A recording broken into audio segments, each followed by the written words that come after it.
As the government of Grenada is set to strengthen ties with Ghana with a focus on recruiting Ghanaian nurses and allied health professionals in line with government's Work Abroad program. During his 3-day state visit to Ghana, Grenada Prime Minister Dickson Mitchell will engage with President Mahama and government officials to boost bilateral relations. Ghana's Foreign Affairs Minister Samuel Okudzeto revealed that the government aims to deepen ties with Caribbean countries, particularly in the context of the African diaspora and repatriatory justice.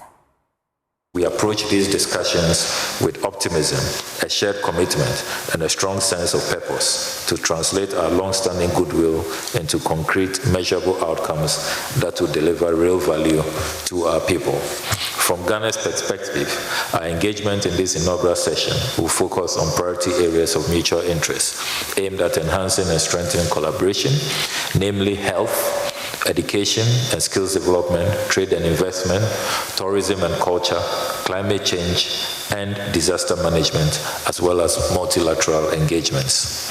On health cooperation, we particularly welcome Grenada's interest in recruiting Ghanaian nurses and allied health professionals and look forward to signing of the Memorandum of Understanding on Health Cooperation, which will serve as a framework for this structured collaboration. On education and skills development, Ghana acknowledges the challenges faced by some Ghanaian students studying in Grenada under the Scholarship Secretariat and wishes to assure that efforts are ongoing to address these concerns. On multilateral engagements, beyond the bilateral sphere, Ghana and Grenada share common values in advocating for a fairer and more inclusive global system. We look forward to enhanced and closer coordination within the African Union and CARICOM, the United Nations, and other multilateral frameworks to advance the priorities of the Global South, including climate resilience, reforms to global governance structures to ensure greater equity and representation for developing nations, as well as the pursuit of repatriatory justice to address the enduring legacies of slavery and colonialism.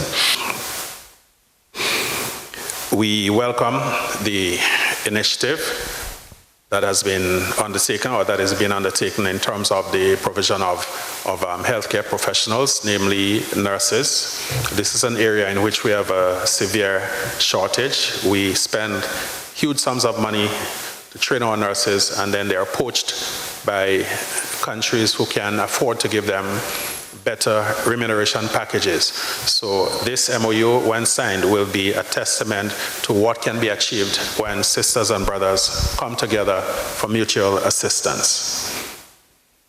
We welcome also your pledge to work with us to deal with the climate crisis. We are tiny islands in the Caribbean with very, very small populations. Grenada's population is about 120,000. And there are countries in the Caribbean whose population is under 60,000. That the African diaspora in the West goes beyond the Caribbean. We have significant populations of African extraction in South America. And Brazil has the largest African population outside of Africa. Larger than the United States, larger than the entire Caribbean put together. Colombia, Venezuela, Ecuador, they have significant African populations. And it is lamentable that in South America, the representation of African people at the political level, at the economic level, is woefully inadequate. And so we recognize that a rising and strong Africa could only help lift our sisters and brothers in South and Central America out of the doldrums that they are currently